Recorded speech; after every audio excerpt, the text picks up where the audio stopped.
Hello everyone, তোমরা সবাই কেমন আছো? আশা করছি সবাই খুব খুব ভালো আছো। তো আমিও খুব ভালো আছি। তো টুম্পা ব্লগের পক্ষ থেকে তোমাদের সবাইকে ওয়েলকাম জানিয়ে আমি একটা নতুন ব্লগ নিয়ে চলে আসলাম তোমাদের সঙ্গে শেয়ার করতে। তো আজ হচ্ছে মনসা পুজো। তো মনসা পুজো বোন দিতে যাচ্ছে, আমাদের দিতে পারছি না, মানে আমি দিতে পারছি না, কারণ আমার একটা দেওরের ছেলে হয়েছে। তো আমাদের এখনো 1 মাস হয়নি, আমরা 1 মাস না হলে পুজো টুজো আর কি দিই না। তো যাই হোক, মানে রাস্তার মধ্যে ফেলে রেখেছে। তো যাই হোক, এই যে বোন যাচ্ছে পুজো দিতে, আমিও যাচ্ছি ওর সঙ্গে। তো চলো যাই, দেখতে থাকো ভিডিওটা তোমরা। তো এই যে বোন যাচ্ছে আর কি পুজো দিতে, আমাদের বাড়ির পাশেই। এই মামা সম্পর্কে আমাদের মামা হয়, তো এর সম্পর্কে আমাদের মামা হয়, মামার বাড়িতে আর কি পুজোটা, পাশের বাড়ি আর কি। তো আর এনাদের বাড়িতে দোকান আছে, আমাদের টুকিটাকি সদাই নেওয়া হয় এই দোকান থেকেই, পাশে দোকান আছে। আর এই দেখো ফুল দিয়ে কি দারুণ সাজিয়েছে, আর দেখো কি যে ভালো লাগছে এইগুলো, জারবেরা ফুল, তারপরে রজনীগন্ধা, অনেক রকম অনেক কিছু, স্ট্রিক ফুল, অনেক কিছু দিয়ে অনেক রকম ফুল দিয়ে সাজিয়েছে। এতটাই ভালো লাগছে কি বলবো তোমাদেরকে, পুরো বাড়িটা সাজিয়েছে ফুল দিয়ে, ভীষণ ভালো লাগছে। এদিকে এসে দেখি বোন দিতে এসছে, ঠাকুর আর কি বের করলো, কেবল ঠাকুর আনতে যাবে, সেই জন্য ঠাকুর নেই মন্দিরের ভিতরে। দেখো, আর এইটা হচ্ছে বড় মামি, এই বাড়ির বড় বউ, মানে আমাদের সম্পর্কে মামি হয়। আর দেখো আমার শুধু ঘুরে ফিরে ফুলের দিকে নজর, মানে এতটাই ভালো লাগছে, মানে এত ভালো লাগে ফুল কি বলবো। যাই হোক, এই দেখো কি সুন্দর ফুল দিয়ে সাজানো। তো যাই হোক, এদিকে বোন হচ্ছে সব ওইগুলো দিয়ে আসলো, দিল আর কি, ঠাকুর যেহেতু নেই। আর এই যে পেছন, মন্দিরের পেছনে এই যে গাছটা রয়েছে, মনসা গাছ আমরা বলে থাকি এটা, যারা গ্রামে থাকে তারা অবশ্যই চেনে মনসা গাছ। আর এইদিকে রাত্রির বেলায় খিচুড়ি জন্য আয়োজন করা হচ্ছে, খিচুড়ি, রাইস, চাটনি টাটনি অনেক কিছুই হয়, পায়েস টাইস। তো যাই হোক, ওইগুলোর জন্য সব আয়োজন করা হচ্ছে। আর এদিকে দুপুরবেলা পুজো হবে, তো প্রসাদ আনতে যাবো, সেটাও দেখাবো। তারপরে চলে আসলাম বোন, এই দেখো কি বলে বলো তো, বলবো না আমি, তোমরা বলো কমেন্ট করে। তো যাই হোক, এই যে বোন এইদিকে নোক লাগাতে এসেছিলো।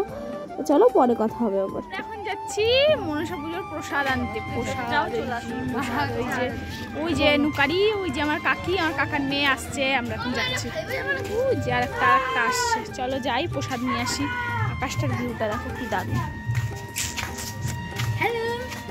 হ্যালো গাইজ, না চলো যাই প্রসাদ নিয়ে আসি, গিয়ে দেখি কি প্রসাদ দেয়।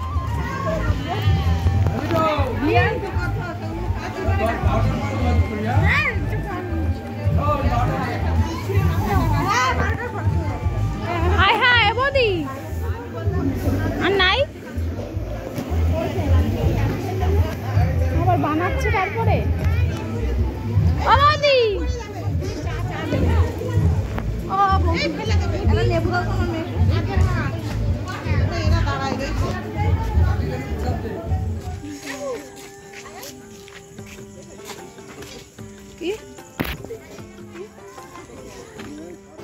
তো এই যে আমরা পৌঁছে গেছি ওই মামাদের বাড়িতেই, যেখানে আর কি পুজো হচ্ছে। রাত্রিবেলা আর কি ওখানে প্রসাদ দেওয়া হবে, তো সেই প্রসাদ আর কি খেতেই আমরা গিয়েছি।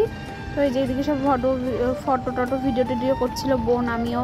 তো যাই হোক, এই যে মা মনসা, এই যে এইটা হচ্ছে দাদু বাড়ি, মামা বাড়ি আর কি বলি আমরা, এখানে 12 মাস আর কি পুজো দেওয়া হয় মামাদের, আর ওটা মামাদের আর কি মন্দির। তারপরে যে আমরা খেতে চলে আসলাম এদিকে জল আর পাতা দিয়ে গেল, এদিকে বোনের মেয়ে, আর এই সাইডে আমি, মা, আর ওই সাইডে আমার কাকি, আমার বোন, আমার মেয়ে একসঙ্গে বসেছে। তারপরে দিয়ে দিল এই যে খিচুড়ি প্রসাদ, আর খিচুড়ির সঙ্গে মানে অনেক কিছু সবজি দিয়ে, ডাঁটা, কুমড়ো, লাউ, তারপরে ঝিঙে, চিচিঙ্গা, সজনের ডাঁটা, তারপরে কি মানে প্রচুর সবজি, মিষ্টি আলু, গাজর, পটল, লাফা, বরবটি সব দিয়ে একটা ঘ্যাট মতন, বড়ি টড়ি দিয়ে, মূলো, আরও অনেক ছিম, অনেক কিছু দিয়ে বেশ ভালো লাগছে, খুব টেস্টি হয়েছে জানো প্রসাদ, মানে এত ভালো লাগছিল কি বলবো, জাস্ট খুব সুন্দর। তারপরে রাইস আর আলুর দম দিয়ে দিয়েছে, আমার তো ফেভারিট, মানে আমার খুব পছন্দের একটা খাবার রাইস, আমার ভীষণ ভালো লাগে। খিচুড়িও আমার খুব ভালো লাগে খেতে,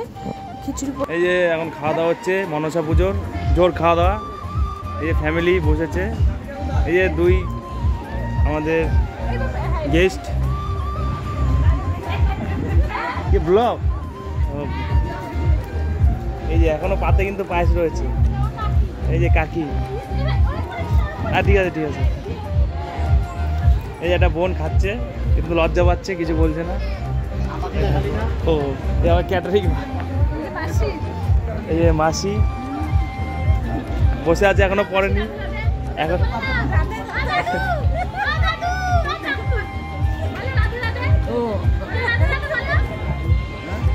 আরে রাধে রাধে বলো।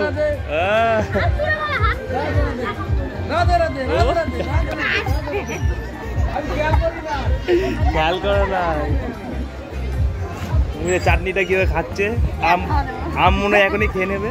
তো চলো টাটা, সবাই ভালো থেকো, সুস্থ থাকো, দেখাচ্ছে নেক্সট ভিডিওতে।